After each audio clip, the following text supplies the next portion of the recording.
I've found in my life that, and I've met some pretty horrifying people, but they don't think they're horrifying, you know? They're doing the best they can to get by, you know?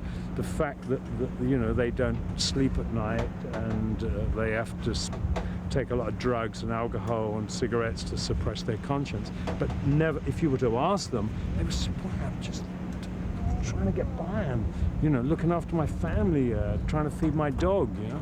So that's the way in which I didn't see anything bad about Wilson at all. I think Wilson is just like, he's trying to kind of resolve this sense of injustice that he feels, and he's just, people get in his way. It's just neither here nor there.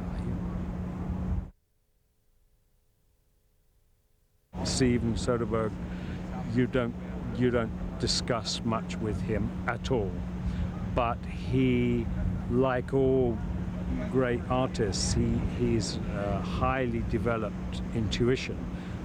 The way that Weiler was developed, the way that Fellini was developed, the way that Ustinov was developed, it's not necessary for them to tell you what they want. The fact that they've cast you, you know you are what they want. You know, I am his first choice for this. This is a real film, you know. This is not a movie, you know, it's not a sequel, it's not going to have 4 written after, it's not going to be the Limey 4, you know. It's a real film, it's what film should be. It's made by, it's been invented and inspired by a group of wonderful people who love what they're doing, and this is why I became an actor.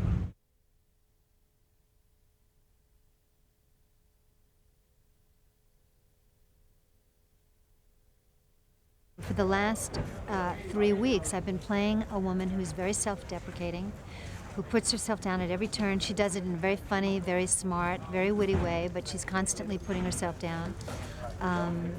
She has obviously low self-esteem, masked by a kind of intelligence and cynicism.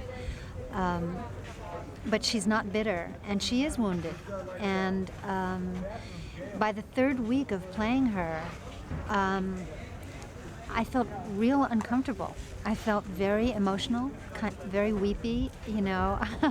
I found myself kind of close to tears in more than one scene.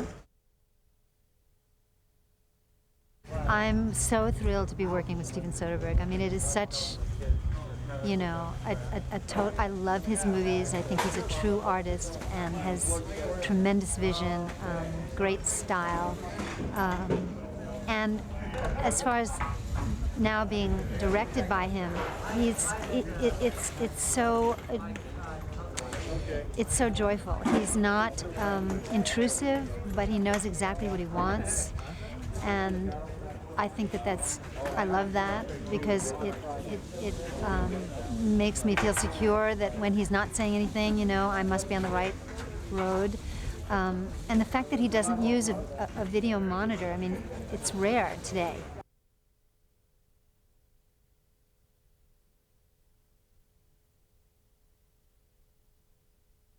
The part was written for me, and I didn't realize that it was going to be Steven Soderbergh. I realize now that it was Soderbergh, and he's been with this script for almost 5 years, working it. And a director like Steven, when they're going to be with a story, a script that long, has to have some passion in there for it. And so that is enticing. And I just had to do some small changes to make Terry Valentine a little more available and acceptable at the top of the film. So we make the arc to where you think, man, this guy deserves to be drowned. But look, we don't have to do it. He's drowning himself for the rest of his life. It's a nice arc to follow. I want a director who's watching the work on the set, who feels as comfortable as he can with his own cameraman, to know that they're going to get what he wants. In fact, Steven operates for himself, and I like that a lot. You know, whatever the rules are, you know, do you think Picasso said, whoa, I can't use red here, the rule is you go to green after you use blue? No, there's no rules for it. So it makes an actor like me feel very confident when a director who doesn't have to watch a video terminal to see it's happening, but can stand next to the camera, or in fact operate the camera, with his eye on the ground glass, and whose eye better than the man who's going to edit the film. I'm basing my part, or not totally, but fractionally, marginally, taste-wise, vibe, on part of Bert Schneider and part of Lou Adler. And I think that Terry Valentine understands something's gone down that's bad and doesn't really accept it as his not necessarily doing, but his responsibility. And until Terrence Stamp's character, Wilson, forces him to face it.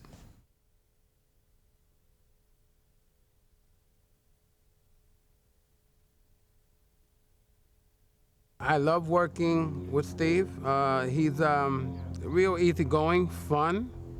He's really loose. And I just kind of know that in that brain of his, you know, he's kind of just mapping out this whole course. So it's good for me because it's like I just show up and I do my thing, and, you know, I just enjoy working with Steve. Ed is, he's this guy that he's been around the block a few times, definitely. And I guess he goes through whatever changes of going through jail and trying to get his life back on track and trying to keep straight and trying to stay away from all the negative elements that got him in jail the first time.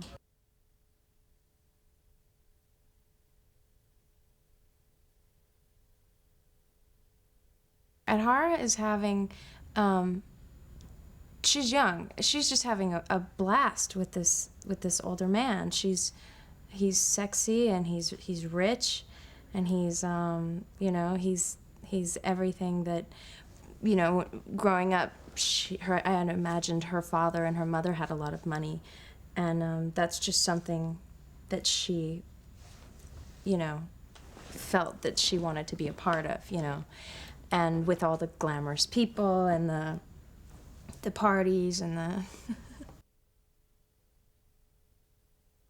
working for Steven this is only my third day, but I was telling a friend of mine that it's really the most, well, in my short experience, pleasant experience that I've had so far, because he just knows when he sees something, and then he takes it and he puts it on slaps it on the film, and then, you know, we go on to the next thing. He's very quick, and he just knows he's got the best eye. He's got a really good eye, and he knows when he's got it.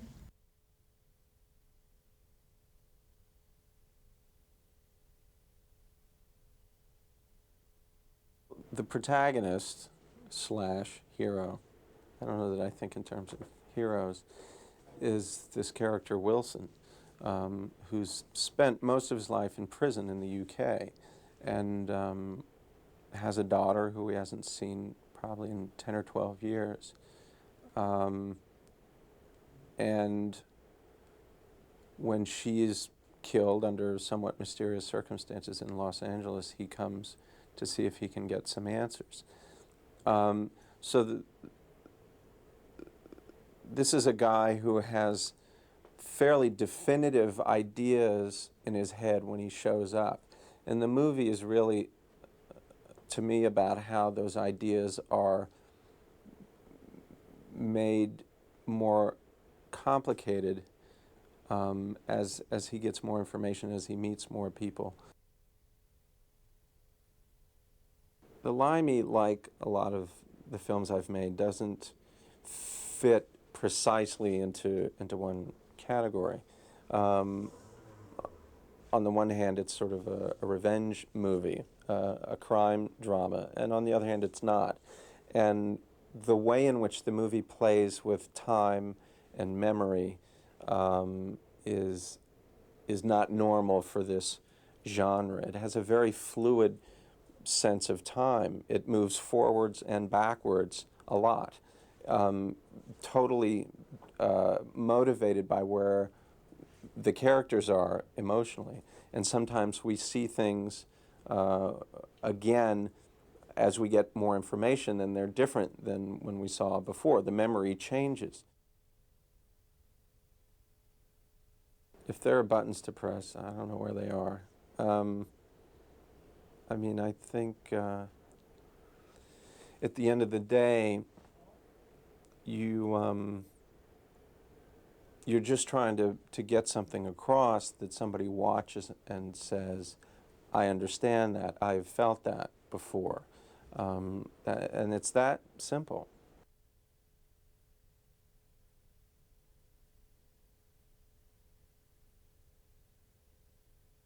Stephen, no matter what he makes, is an interesting filmmaker.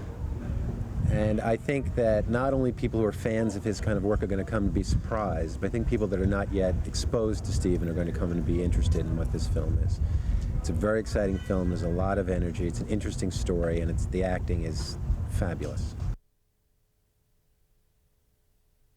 Another thing about Stevie is, as he's going along, we're not always quite sure exactly what he has in mind in a particular scene, and that he uses things that occur during the filmmaking to create yet something else beyond what maybe even was planned originally.